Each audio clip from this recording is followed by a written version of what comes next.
Hold on. What? Our day is not over just yet. Woohoo! USA! We have an action-packed hour for you 6 p.m. drivers. Would I rather be feared or loved? Easy, both. I want people to be afraid of how much they love me. Matt Skraby wraps up a full day of live and local sports talk. And that is the whole problem with aliens. You just can't trust them. Occasionally you meet a nice one, but usually they turn out to be some kind of big lizard. The Skraby Show starts now on 97.3 The Fan. Hello and welcome into the Skraby Show for October 22nd, 2025. I am Matt Skraby. Thank you so much for joining me tonight. We have, it's a little bit of a slower night, so I'm not sure what direction the latter part of the show is going to go. But if you were watching the YouTube, which you can watch every single day, all of our shows, you can go to YouTube, search 97.3 The Fan, or you can go to the Skraby Show, youtube.com/@the Skraby Show, Facebook 97.3 The Fan, and Twitch 97.3 The Fan, plus X for me at Matt Skraby, MATTSKRAB as in boy, Y. I guess my Daily Gripe can start early, but I have to pay for X because it's the only way you're able to broadcast live on the platform. And our station account is not verified, which I don't really think it should be verified because you have to pay for it, but it is getting expensive. So I don't know how much longer I'm going to have the X handle doing the whole broadcasting live thing. So we'll see about that as we go forward. But if you were just paying attention to the YouTube before I started the show, you would have seen me maybe sort of jump a little bit. And that was because I was not paying attention to the door. And Tony Gwynn Jr. walked in, didn't see him. All of a sudden, I got someone standing in the side of my eye, and I jumped a little bit. I'm a little jumpy. I don't know why. Maybe it's because of all the scary movies I watch, but I am sometimes a little scaredy cat, and I jump. But I think a lot of people jump.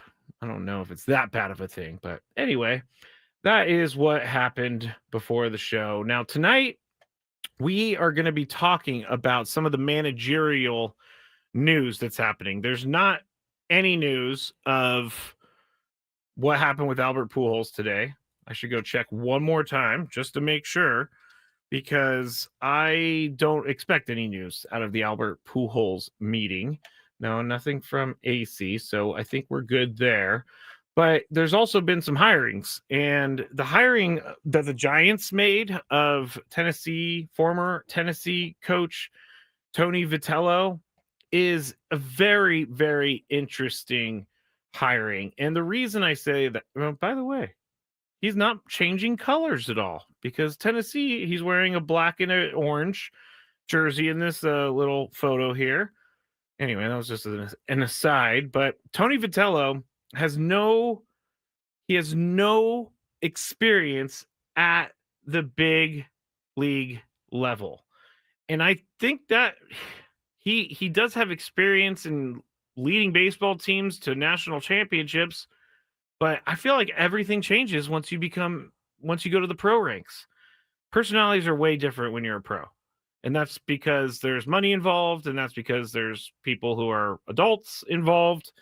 And so Tony Vitello, if it does work out for the Giants and Buster Posey, I think that you're going to see a lot of teams do this. You're going to see a lot of teams go out and find a coach in college that is successful and willing to take the leap to Major League Baseball. Now, here are some, I shouldn't trash this whole decision based upon just the name. So here are some of the background stats and information on Tony Vitello. 23 seasons coaching NCAA baseball, 6 NCAA regional appearances, 3 men's college World Series appearances, 10 first-round draft picks produced, 8 seasons as head coach at Tennessee, 5 NCAA super regional appearances, the 2024 national champion, and 42 total draft picks since 2021, which is most in the nation. Now, those are really good numbers. Those are really good resume things that you're going to put on your resume when you go interview for a job.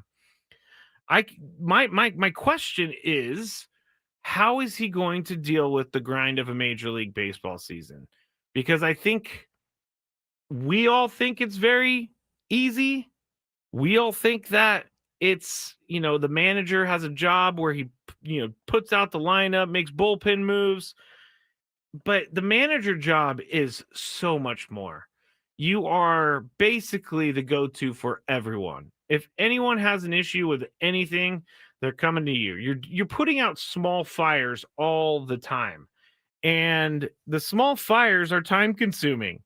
And I know that he has done this at the college level, but like I said, there are some major personalities in a Major League Baseball clubhouse, and they have one major personality in the San Francisco Giants clubhouse, which is Rafael Devers. And Buster Posey, I think he's trying to outthink the room, because he didn't, in my opinion, he didn't like any of the managerial candidates that were currently being offered or currently wanting to interview for the Giants job or qualified to interview for the Giants job. And so I can understand why he's doing this. And I've said this on the show before, and I'll say it again. So this doesn't change it, but it's not bad to do things different. It isn't. But I think you got to put yourself in the right spot to do things different.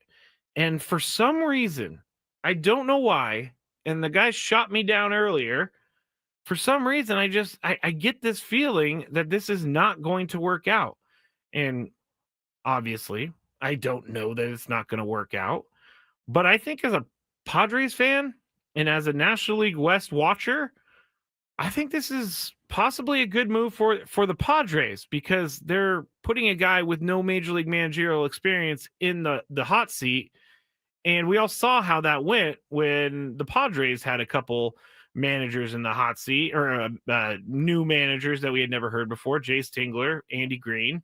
Those things didn't work out. And I'm not saying that those two, Jace Tingler and Andy Green, can be compared to the resume of Tony Vitello, new manager of the Giants.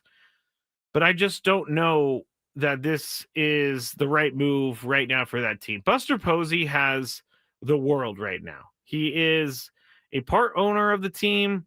The ownership absolutely loves him. He was a Giant for life, so I understand why he is getting the attention, or why he's getting the why he has the ability to basically do whatever he wants. Trading for Rafael Devers, I think, also was kind of an interesting trade. I didn't think many people from the Giants, fandom, my friends up there, they did not understand that trade. It ended up, Rafael Devers ended up being a pretty good player for them, but I think that Buster Posey, and this is purely my opinion and speculation, but I think that Buster Posey, because he was such a highly regarded player, highly accomplished player, rookie of the year, MVP, 3 World Series titles, I think because he has all that behind him, he's trying to outthink the room. And I think that's going to hurt him in the end. I think that he thinks that he is making a choice that's going to be the new wave of things. But when things get real, I want to see how this manager handles all those personalities in the clubhouse. And in college, you choose to go there. You sign on to the team because you want to play for someone. You want to play for that manager. You want to play, I guess they call them coaches in college. But you want to play for that coach. You have the choice to go play for that coach. In baseball, you don't. You're drafted by an organization. Whether you like that organization or not, doesn't matter. You're likely going to play there.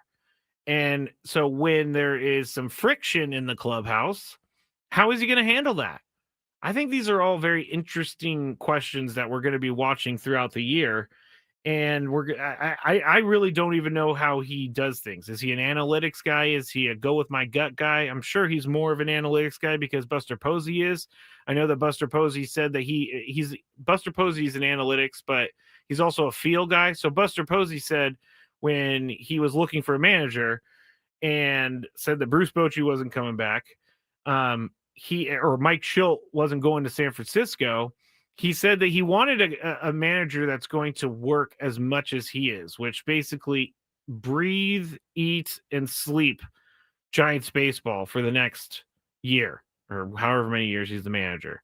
So we'll see how all this works because the workload has amped up a lot for Tony Vitello. And I'm not saying, I can't say if it's going to work or not. I just don't get a good feeling about it. Steve says, I'm with you, Skraby. Would expect harsh growing pains for Giants next 3 years or so with a new manager, which does lead me to another topic, which is he did get a 3-year contract with the Giants. So they're locked. Well, I mean, they're not locked in. We've all seen coaches be dismissed before their contract is up. But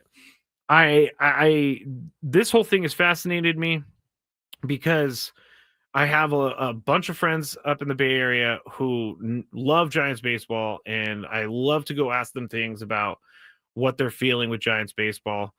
But this one I think it's a little bit of a head scratcher for some fans up there. So to bring it back to the Padres managerial position, I think that I don't think the Padres are in a position to do something like this.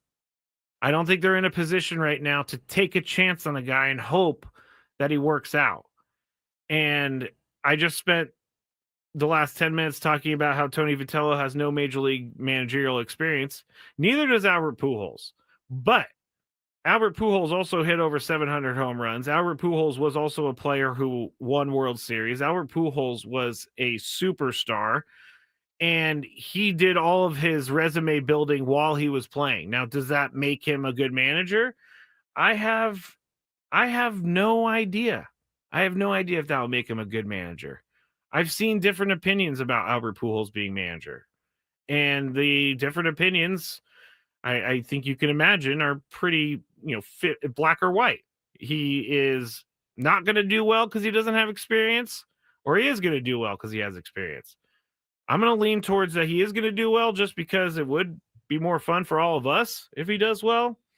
But this is why I think the Padres, and I said this last week, this is why I think the Padres cannot go and do something where they're hiring a guy that is underwhelming or a guy who is not seemingly, I guess the word's not qualified, but not seemingly it's not the right time in their career to be the manager of the Padres. They have to have someone come in and just pick up where Mike Schilt left off and not have to do some of these things of trying to figure out how to manage on the fly at the major league level.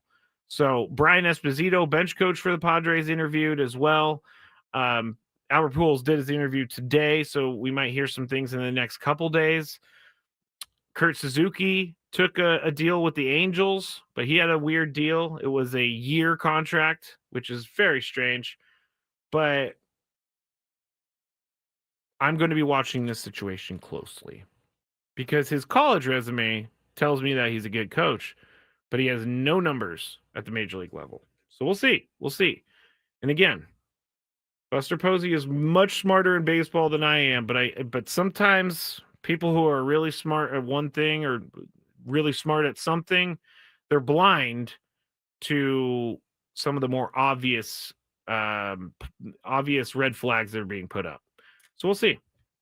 All right, I'm Matt Skraby. This is the Skraby Show on 97.3 The Fan. We are going to be going till 7 o'clock. When we get back, I have tried very hard to understand this story that was put in the San Diego Union Tribune. When was this done? October 20th, so Monday morning. I've been trying to understand this story. It's very complicated about the sports arena area. So we'll get into what happened, and we'll talk about it here when we get back on 97.3 The Fan. Are you sick and tired of being, well, way too heavy? I sure was. Hey, it's Ben from Ben & Woods. Over 2 years ago, I was unhealthy and overweight and needed to do something about it. I created an entirely new me with the help of SD Fat Loss, and I didn't need any medications or injections with all the scary side effects. I did it with real people that guided me every step of the way to learn how to eat right and create new habits that fit my lifestyle. The results? I lost 40 pounds in 60 days, and I've kept it off. If you want to join me, Tony Gwynn Jr., Chris Elba, Matt Skraby, and so many tier ones out there and get serious about losing up to 20% of your body fat in 60 days, go to sdfatloss.com today to schedule your free consultation. And if you sign up before October 31st, you'll get $200 off your program. Plus, there's no shakes or bars or meals to buy because it's all based on real foods. Go to sdfatloss.com now to schedule your free consultation. That's sdfatloss.com. Do it today and you won't thank me. You'll thank yourself in about 2 months. sdfatloss.com. Results may vary. Confidence is knowing you're ready to handle whatever comes your way. That's what it feels like to take on your workday with Cintas. They make sure your AEDs are up to date, your fire extinguishers are tested and inspected, your floor mats are cleaned and delivered, and your workwear looks good, feels good, and is freshly laundered with the Cintas Apparel Plus program. So are you ready to take on today? Visit Cintas.com. Oh, I'm ready! And get ready for the workday. Let's go! You're still glowing, flirting, grooving. You still got it. But your immune system weakens as you age, making it harder to fight flu, pneumococcal pneumonia, RSV, and COVID-19. Vaccines are a key part of any health routine and help strengthen your immune response. Ask your doctor or pharmacist which vaccines you need. Schedule in minutes at vaxassist.com. Sponsored by Pfizer. Hey guys, it is Woodsy, and your next ride is sunbathing at Sedano Ford and Lincoln in La Mesa. Welcome to the October Spooktacular savings going on right now. As we enjoy San Diego's fall sunshine and amazing savings, Manny Sedano, Marine Vet, and car matchmaker extraordinaire offers unbeatable deals like the 2025 Ford Mach-E Select, just $341 a month, just $1 down. Need a truck? The 2025 Ford F-150 STX, $1 down and $467 a month. Or grab the 2025 Bronco Sport Big Ben, just $1 down, just $335 a month. And if you're looking for savings and luxury, how about the 2025 Lincoln Corsair Hybrid, all-wheel drive, just $355 a month on a 36-month lease. Spooktacular, right?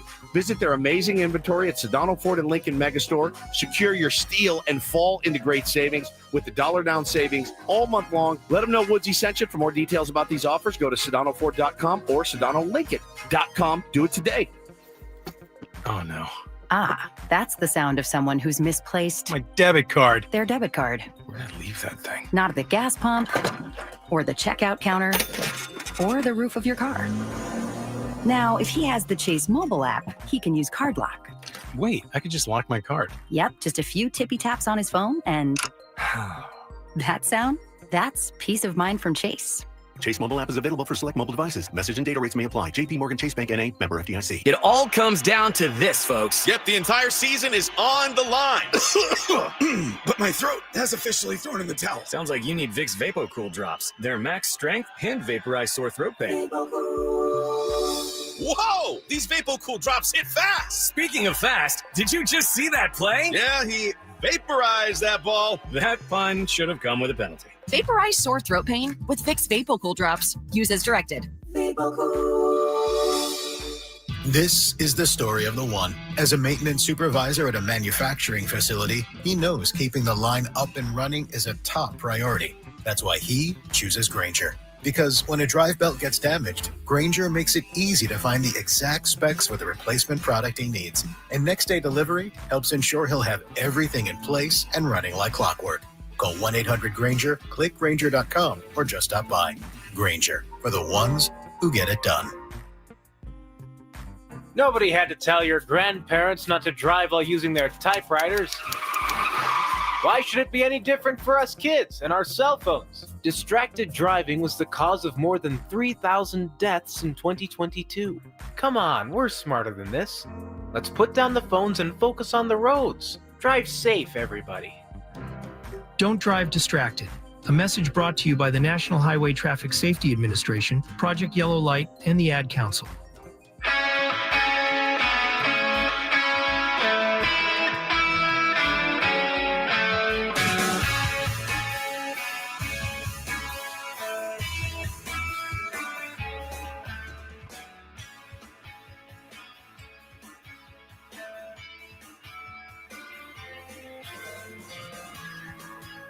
All guests on 97.3 The Fan join us on the David P. Shapiro Fan Hotline. David P. Shapiro, criminal defense attorneys helping good people regain control of their future when charged with a crime since 2010.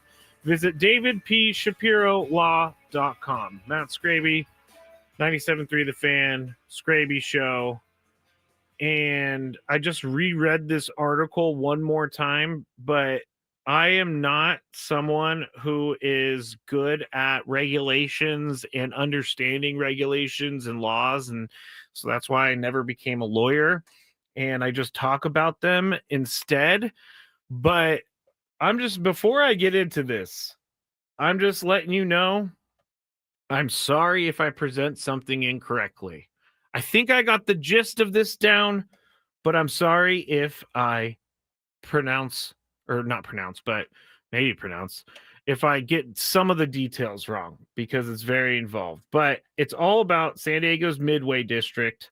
And this article is, the byline says, appellate court ruling finds that the city of San Diego violated state environmental law and abused its power by putting a 2022 ballot measure before voters without the proper analysis. Court orders reinstatement of 30-foot height limit in San Diego's Midway District, meaning you cannot build a building that is over 30 feet in that area.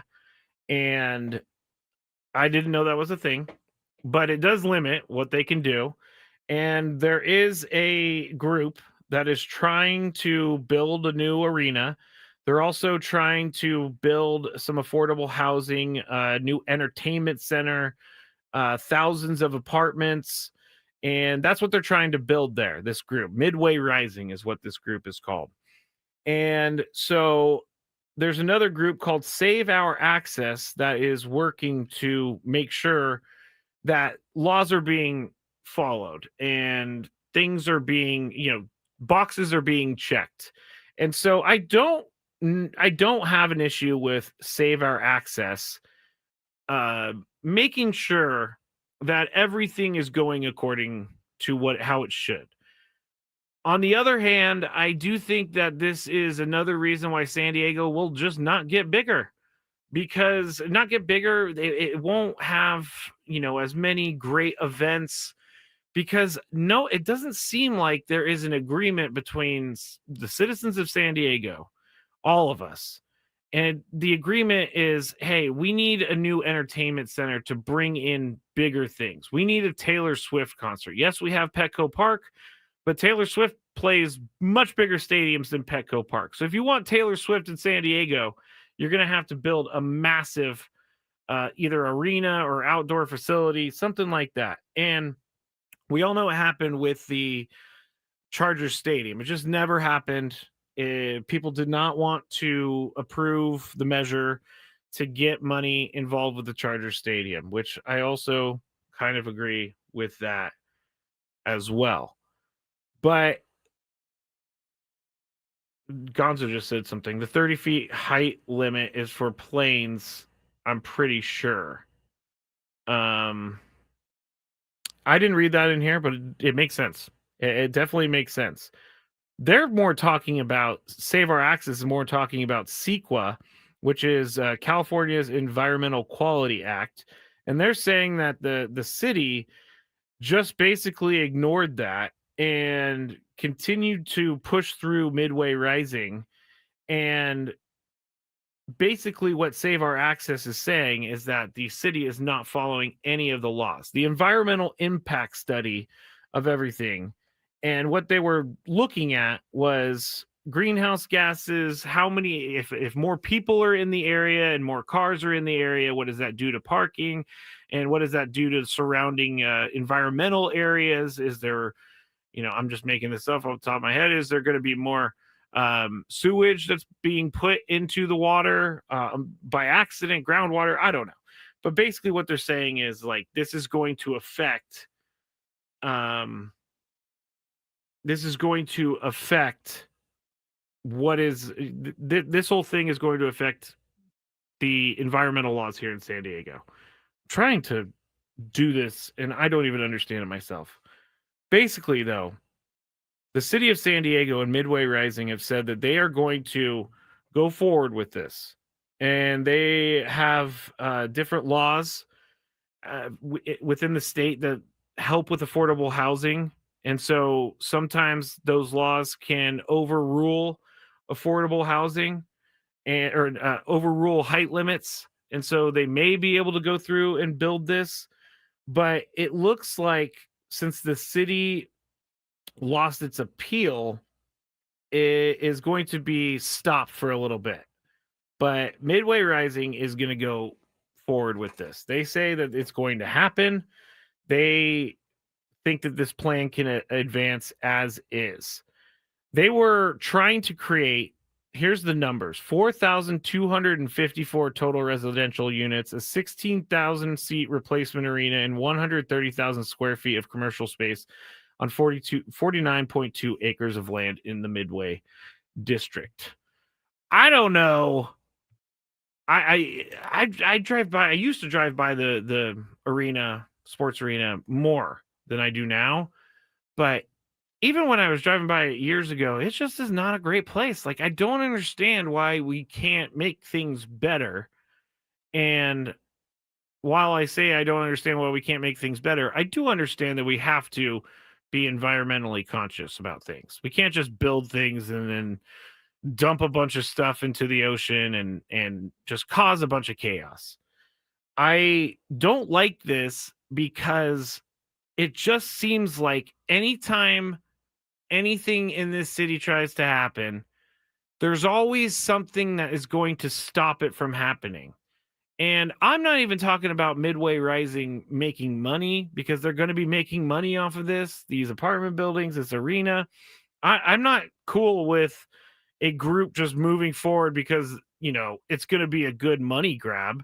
I want this to be something that's for the city. I want something to believe, or I want something in the city so people can come to it and they see it and they're like, wow, that is great. And I just don't think it's going to happen anymore because things don't happen. And the sports arena is sitting there on this huge parking lot. And the last time I was in the sports arena, it was not great.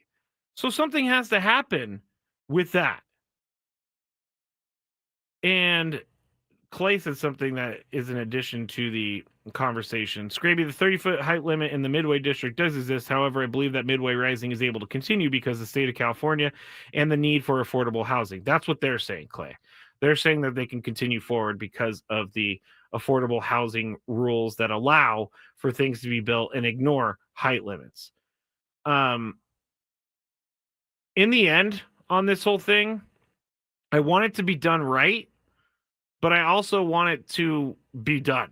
I want to have something here at San Diego. And even when they tried to do the NASCAR thing, well, they are going to do the NASCAR thing.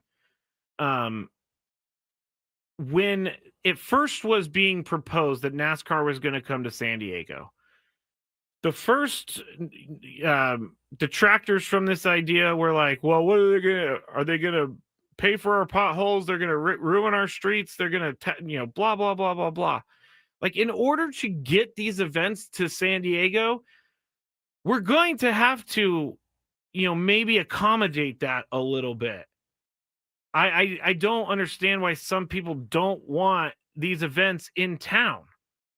And I'm not even a person who goes to these events, but I do know that these events bring in money, bring in eyeballs, and it's a good thing. You want people to come to San Diego. I can tell you right now, no one is traveling from around the country to go to the sports arena to see some concert or whatever is being held there now. Goals, I don't even know. So I would like for something to happen right. I don't want to force it through. I don't want loopholes, which it seems like there are loopholes. But man, oh man, would it be nice to have some of the biggest bands in the world come to San Diego? Because they would come to San Diego. And if they can't get to Petco Park, they have nowhere else to really go. I guess you have, I still call it the Coors Amphitheater, but it's, I believe it's Mattress. I don't even know what it is anymore. But they have that arena as well down there. But this is something that would be close to downtown, that would be close to restaurants, shopping, bars, things like that. And I just want to see the city of San Diego move forward rather than just stay in the same exact status quo that we've seen for a very long time. All right, that's my whole rant there. Again, I'm not saying I'm an expert on this, but I am someone who is I am someone who needs to know about this, and I am someone who is a person who I am someone who's a resident of San Diego County. So I would like to know about these things, and I'll try to get better at talking about these things going forward. But I know there's a lot of different things that can make people upset, and I'm not trying to make anyone upset. I'm just trying to say sometimes our city needs to look bigger than we do, but not if it's at the expense of, rich people making more money because they push something through and they pay people off. I'm not saying that happened, but hey, it has happened in the past around the world. So again, please don't come at me for my opinion. Everybody's entitled to theirs, but I would like to see more done here in San Diego. All right, now that I'm out of that, I wanted to talk a little bit about Mike Trout and his testifying in the Tyler Skaggs case, because it's very interesting what Mike Trout said. And so we'll talk a little bit about that. And also, we will talk about something that is very sad to me. One of my favorite golf events is not happening this year. More Skraby Show on the other side. Quinn and Chris.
Final segment of the Skraby Show for tonight. I'll be back on Friday with another Skraby Show. Tomorrow we have Thursday night football, and I'm doing a really bad job this week of keeping up on my sports. I have no idea who plays tomorrow on Thursday night football. It's the Vikings at the Chargers. So at least an possibly offensive game, but we'll have that tomorrow on the station, and then on Friday I'll have a Skraby Show to close out the week. All right, let's get into something serious, because it is serious. But Mike Trout, he testified in the Tyler Skaggs trial. The Skaggs family is suing the Angels for wrongful death, seeking $118 million and asserting the team violated its own rules by allowing Eric K, to remain on staff despite the dangers posed by his drug use. Now, I want to talk about this for basically one reason, and it's not to trash Mike Trout at all. I think Mike Trout probably did a really good job with this, given the amount of information that he was privy to. And I get it. It's not easy to know what to do when things like this happen. When you find out a coworker or a friend is struggling with drugs, and you don't know if you need to go tell someone else or if you should just go talk to that person directly. And that is what Mike Trout did. He did go talk to Eric K directly, but I think he deserves a lot of credit in this, because in a very serious and delicate situation, Mike Trout did try to at least put himself, or at least let Eric K, the communications director at the time, let him know it's not okay what he's doing. And this, I think it was also harder to talk about this stuff publicly in 2019. I think substance abuse is a little bit more accepted here in 2025, but it's very sad that this was occurring in front of so many different people, and either they didn't notice, or they looked the other way, or they noticed and they just didn't care.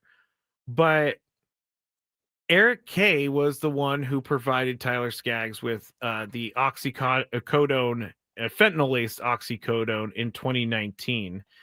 And here's where I want to talk about what Mike Trout did, because Mike Trout saw some of the signs that were from Eric K that were being exhibited by him as someone who was addicted to drugs and was abusing drugs. And so they brought Trout to talk about this because they wanted to get an indication of how much people around the organization knew, how much he knew.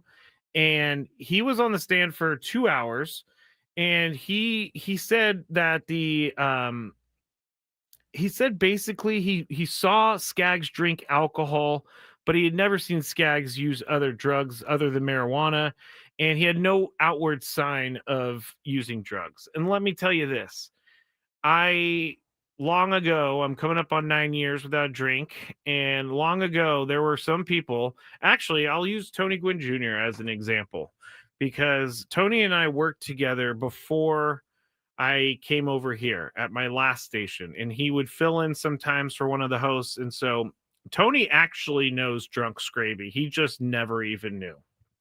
But that's how good I was at hiding things. That's how good I was at being a chameleon and putting a brave face, not a brave face, putting a good face on so that I can get through my day and can get to my next bottle of alcohol.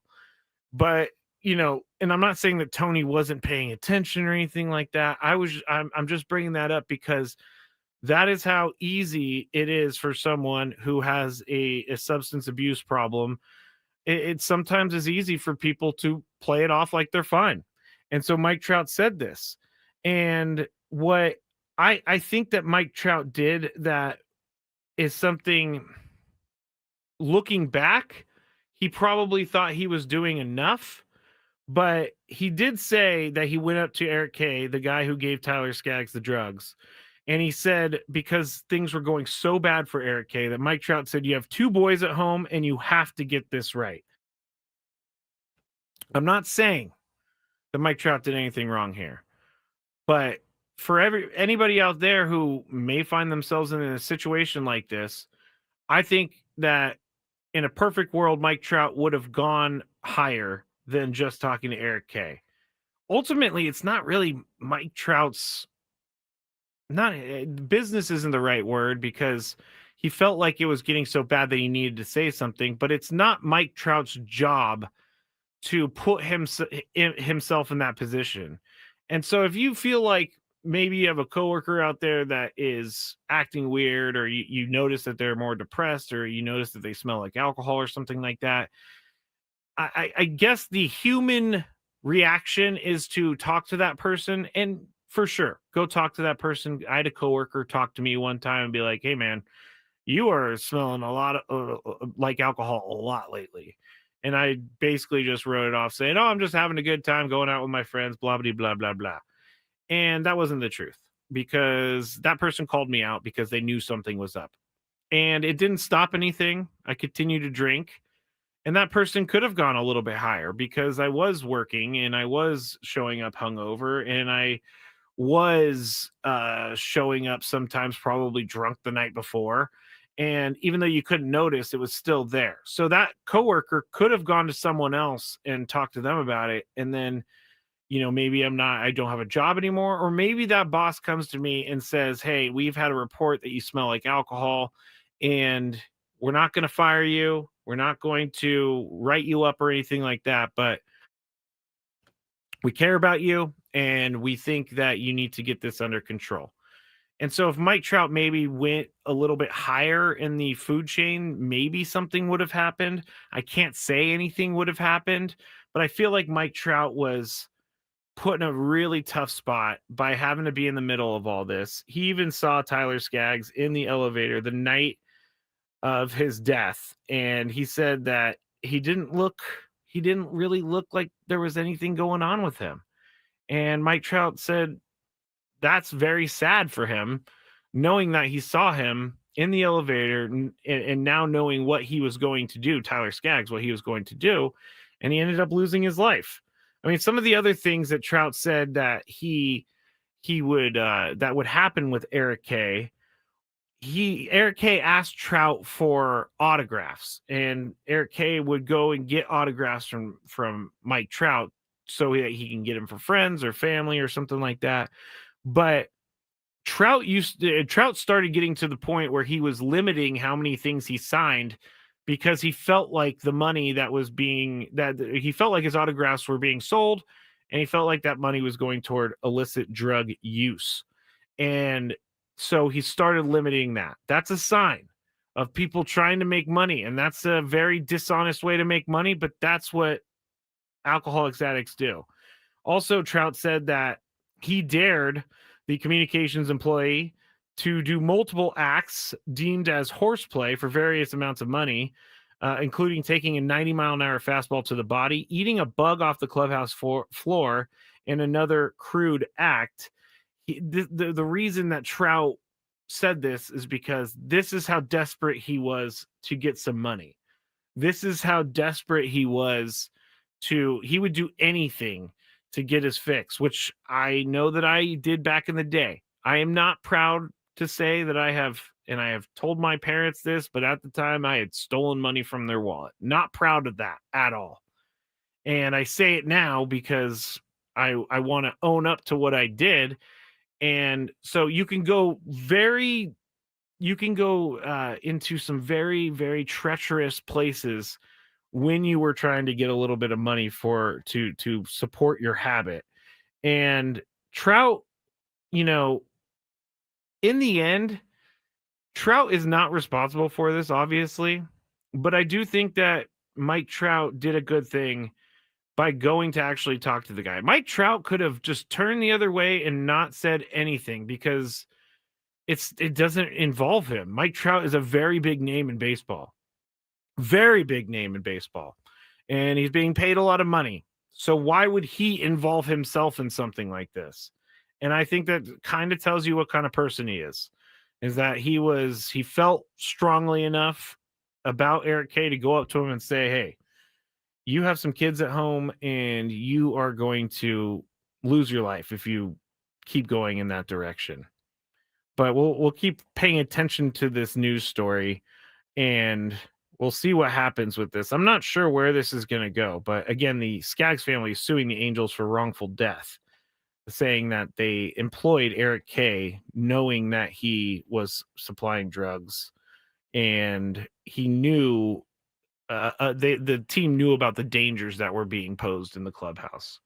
So it's a sad, very, very, very sad story, but it's also a story I think that we can all learn from and we can all put ourselves in that position. What would you do if one of your close coworkers was starting to slide a little bit and you saw that they were going down the dark path?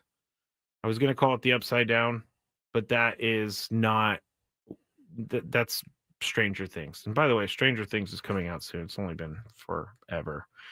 Juan says, proud of you, Skraby. My brother is almost 3 years sober. Nice job. It's really not easy. It's really not easy. Hugo says, what's up, Skraby? Dominic says, Bob Saget did much worse. Yes. I'm not even going to go there, but if you've ever seen Half Baked, you will know exactly what happened in that movie with Bob Saget and what he said. Okay. Almost to the end of the show. Let's do my Halloween movie of the night. And this is a movie that I've completely forgot about. And this is a movie that I've watched many, many times. But when I was thinking about what movie what Halloween movie or scary movie I wanted to tell everybody about, it finally came to me. It's called As Above, So Below. It was a 2014 movie. Here's the little blurb. When a team of explorers venture into the catacombs that lie beneath the streets of Paris, they uncover the dark secret that lies within this city of the dead. And so basically the main character girl, she has a dad that was like a explorer, like kind of like an Indiana Jones. And so they found something and then they wanted to go into the Paris catacombs so that they can go and try to find whatever else they needed to try to find. And it gets a little crazy, and there's some claustrophobia scenes, there's some very, very creepy and scary things that happen in this movie, and I think everybody should watch it. If you're in for a scary movie, I did not like this movie, and maybe it was because I saw it, I saw it in a different headspace, but this movie was creepy. And the catacombs really creeped me out. I went to Rome with my parents when I was 18. They took us to Rome. And the catacombs were so scary. I did not like those things in Rome. I did not like it. Just walking by like skeletons underground. It actually was kind of nice because it was very hot in Rome, but ugh. What's annoying Skraby today? Let's find out. It's time for the Daily Gripe. I don't know if I've ever used this Daily Gripe before, but it happened to me recently, so I'm going to bring it back up. I don't like it when I have to repeat myself when I'm ordering food. Other day, I was getting a sandwich. They asked me what I wanted on the sandwich. I told them what I wanted on the sandwich. They forgot what I wanted on the sandwich.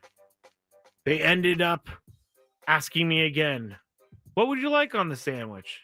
I repeated what I wanted on the sandwich, and they only did 2 of the 3 instructions. So I had to tell them again. I don't even know what I wanted at that point. I'll just say I wanted some mayonnaise on it. So I wanted mayonnaise. They just kept forgetting. My daily gripe is this. I don't like having to repeat my order at a food place over and over and over and over again.